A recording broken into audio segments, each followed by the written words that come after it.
I would like to welcome you to this podcast, which will discuss an interesting article being published in the October 2017 issue of Radiology entitled Pilot Evaluation of the Angiogenesis Signaling Factor Response After Transcatheter Arterial Embolization for Hepatocellular Carcinoma.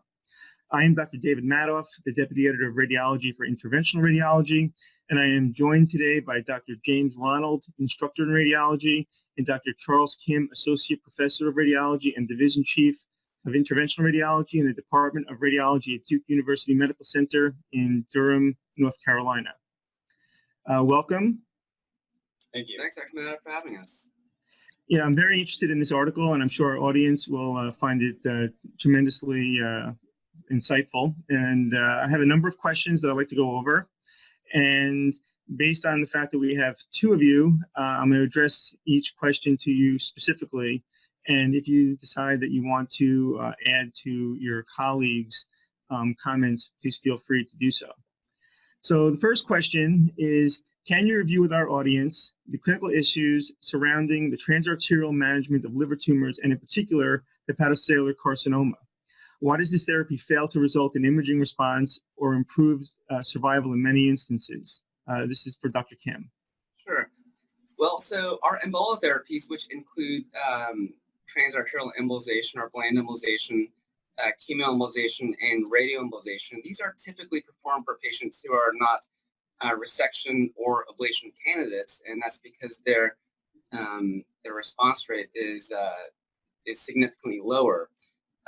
In terms of why these therapies may not be quite as good, and in terms of understanding the variability in responses, I think it boils down to two general categories. One is going to be technical issues, for example, whether or not the entire treated vascular distribution is appropriately targeted, and some other technical factors such as embolic type or chemotherapy type for chemoembolization, and perhaps radiation dose for radioembolization. The other broad category, I think, is going to be tumor biology. So this is going to relate in the sense that certain hepatocellular carcinomas are more biologically aggressive. They have a greater ability to withstand ischemia or the chemotherapeutic or radiation effects of the other therapies. And the third factor that we're most interested in for this particular project is the fact that these tumors or the tumor microenvironment will have varying tendencies for upregulation of angiogenesis factors, which may help to encourage survival. Okay, so Dr. Ronald, based on that, what are the roles of angiogenesis signaling factors in embolotherapy of liver tumors, and which factors are considered to be the most important? Yeah, well, for a long time, it's been recognized that vascular endothelial-derived growth factor, VEGF, is an important factor, and that's based on several observations, primarily coming from the classical TACE treatment, so chemoembolization with Lipiodol. And what's been observed is that VEGF levels rise after chemoembolization, and the magnitude of the increase correlates with outcomes such as time to progression and development of distant metastases. So VEGF is likely to be a central player in angiogenesis after embolization therapy. But unfortunately, targeting VEGF with adjuvant therapies hasn't been particularly successful.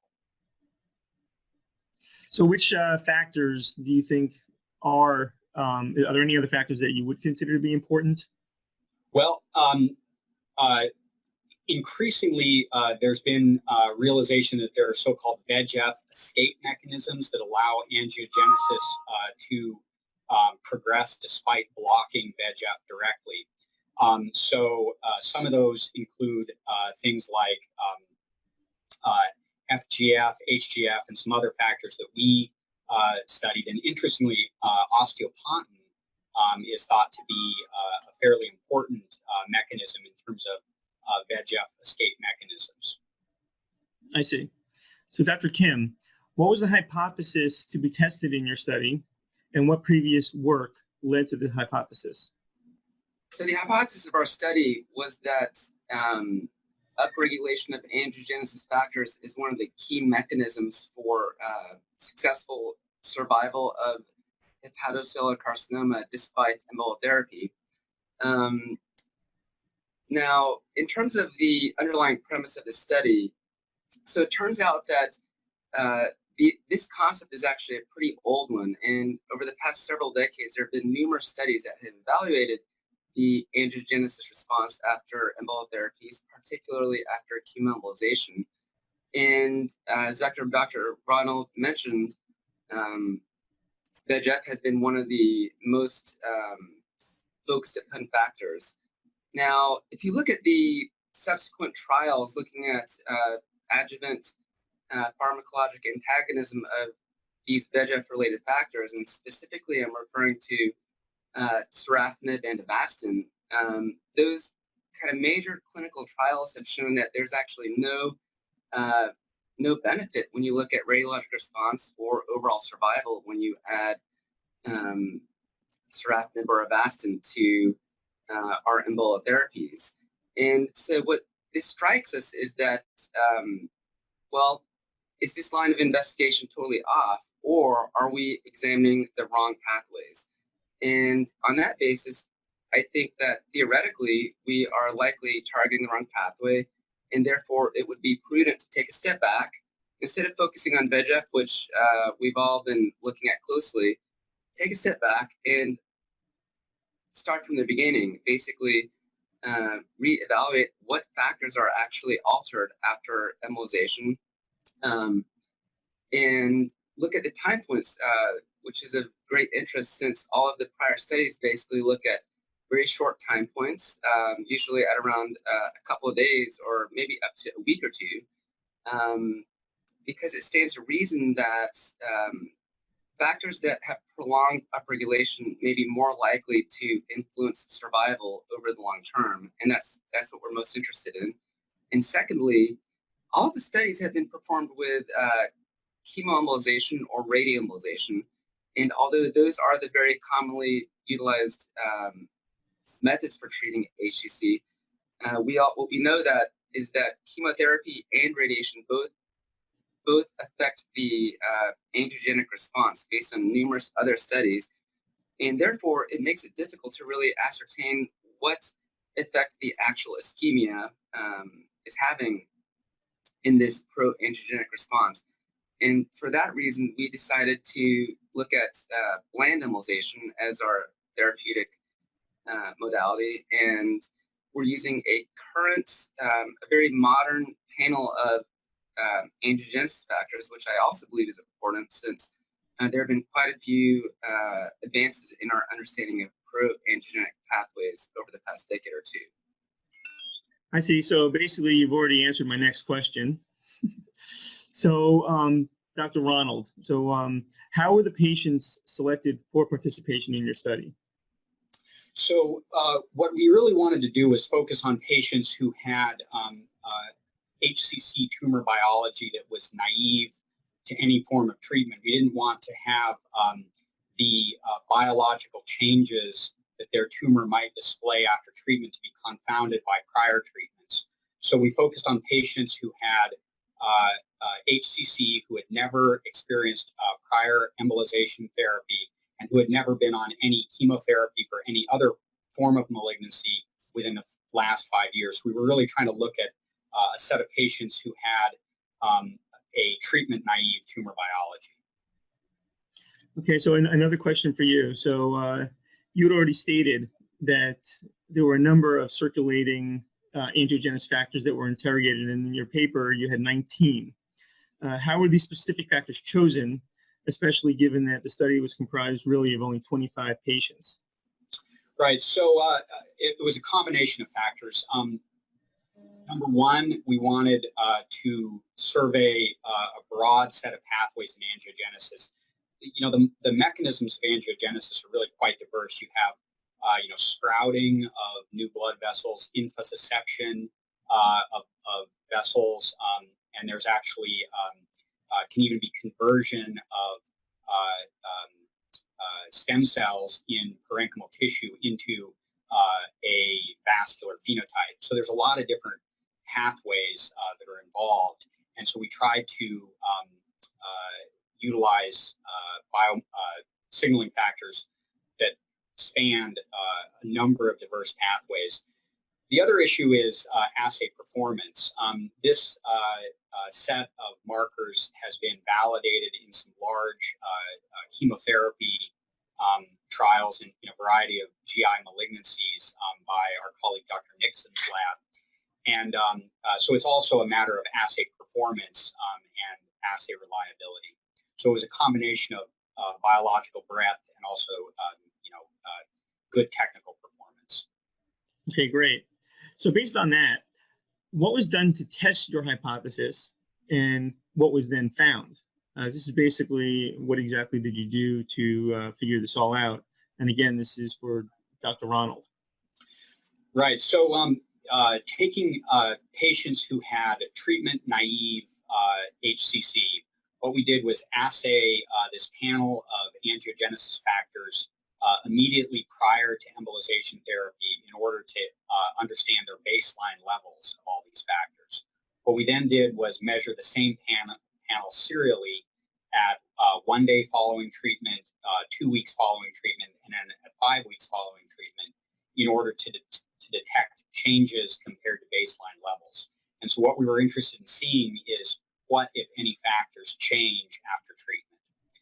Lastly, what we did was then to look at radiologic response or non-response in these patients at their follow-up imaging to correlate the changes that we saw after embolization with the eventual response or non-response to treatment.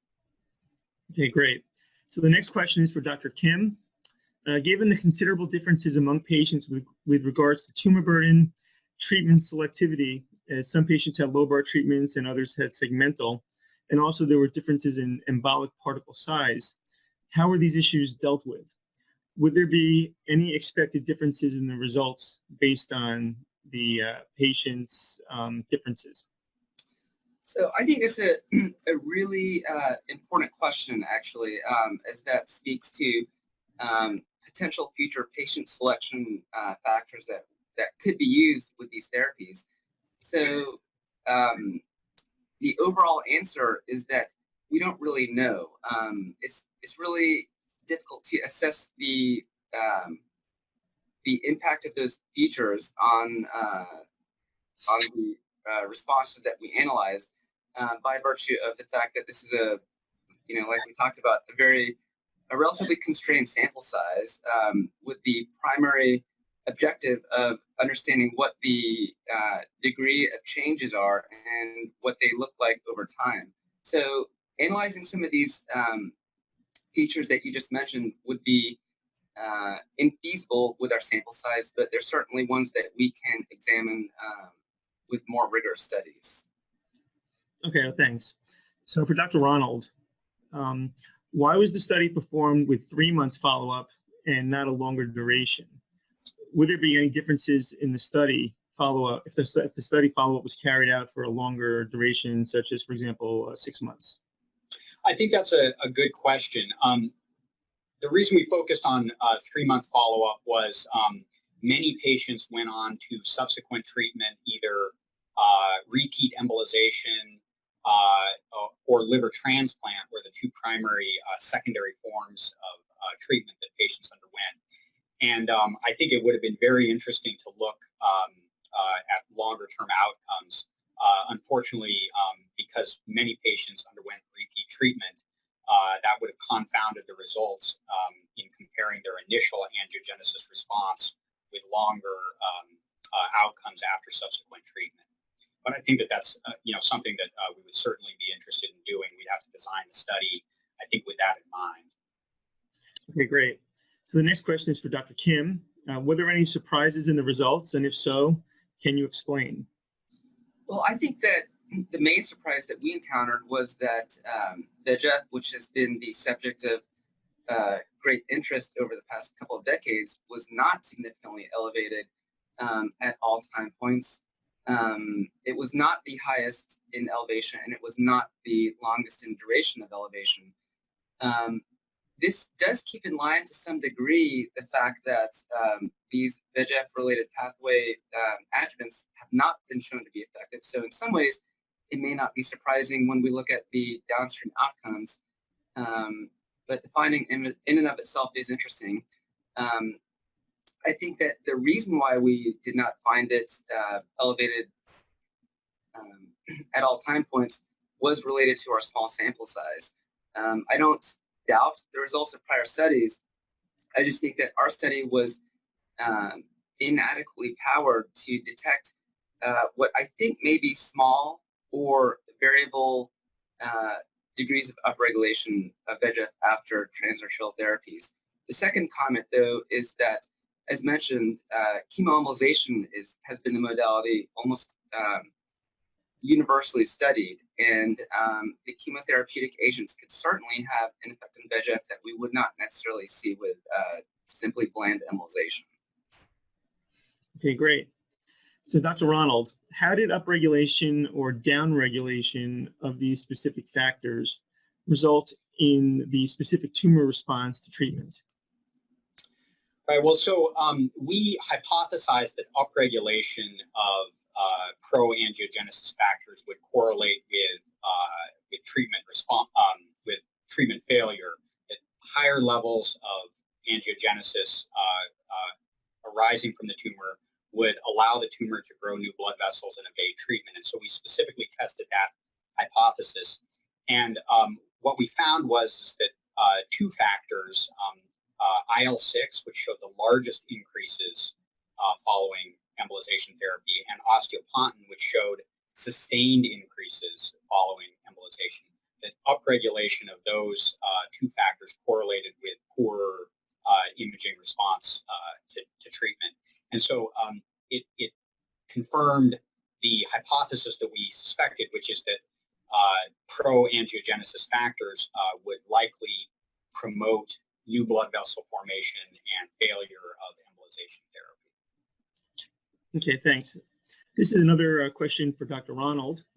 Prior studies have shown that two embolization procedures, and typically this was done in TACE, not necessarily bland embolization, but that two embolization procedures should be performed to a tumor before calling the treatment a failure.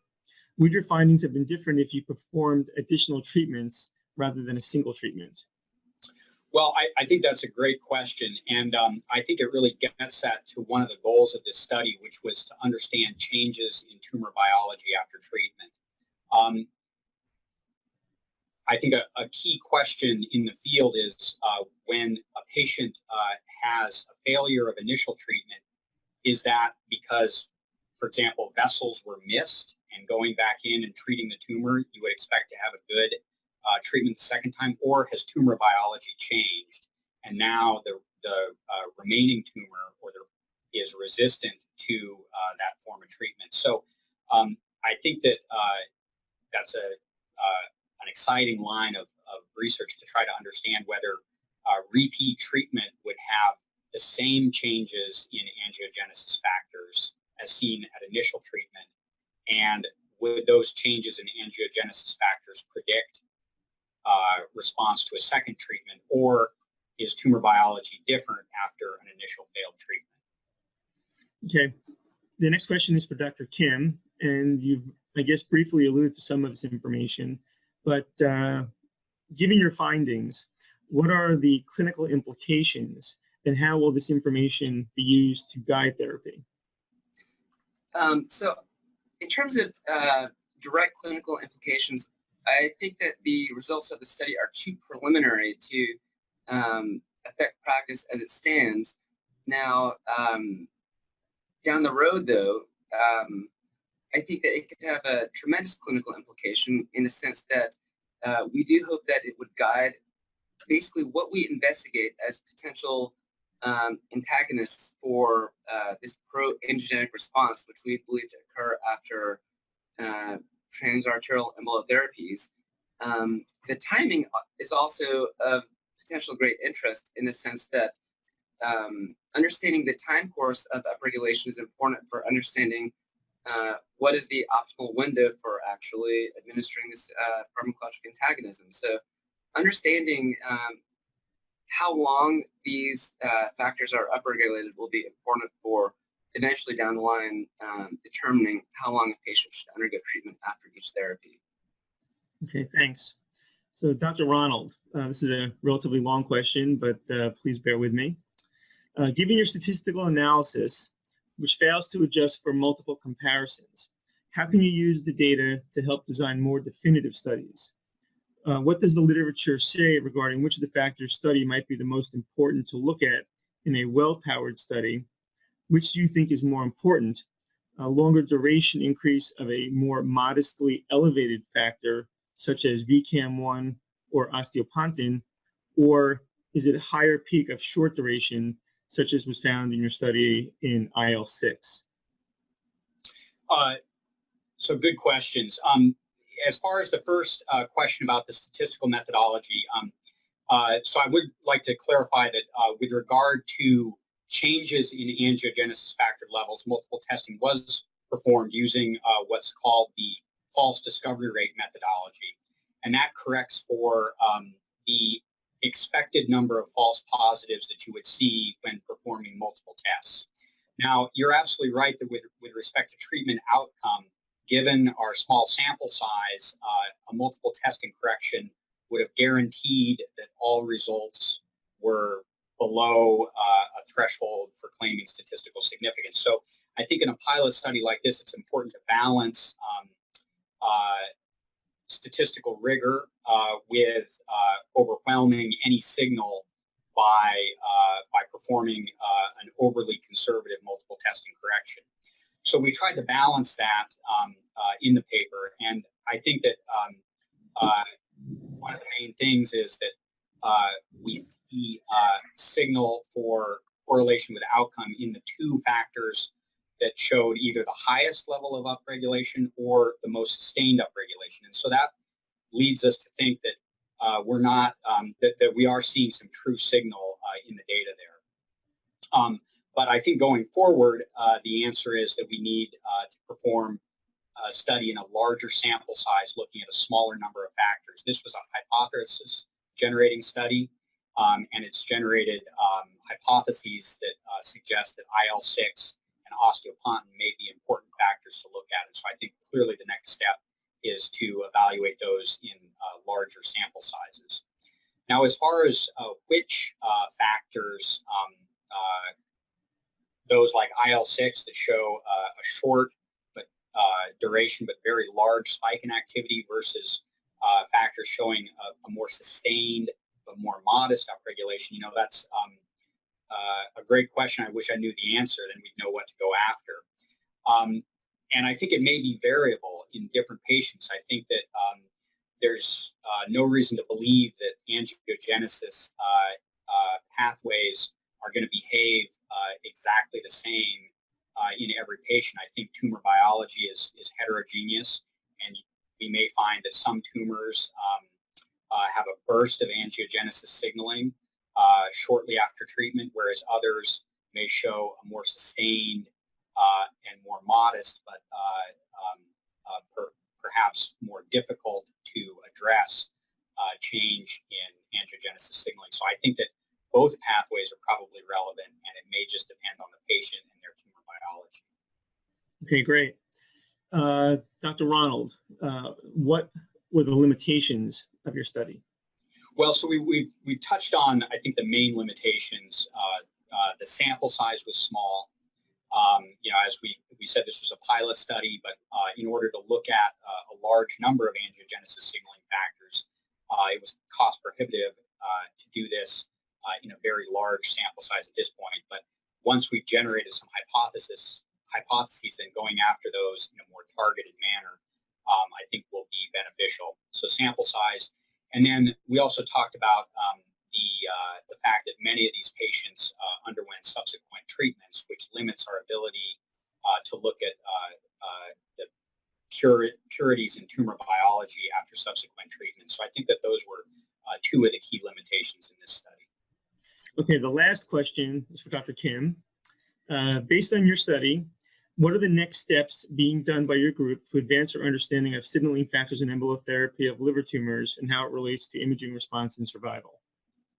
Right. So, so as mentioned, this was really just an exploratory study in order to assess whether, is it even worth carrying on this line of investigation, which has already been validated to some degree, and if so, what factors should really be focused on? So, based on this study, we have identified 3 factors which were significantly upregulated.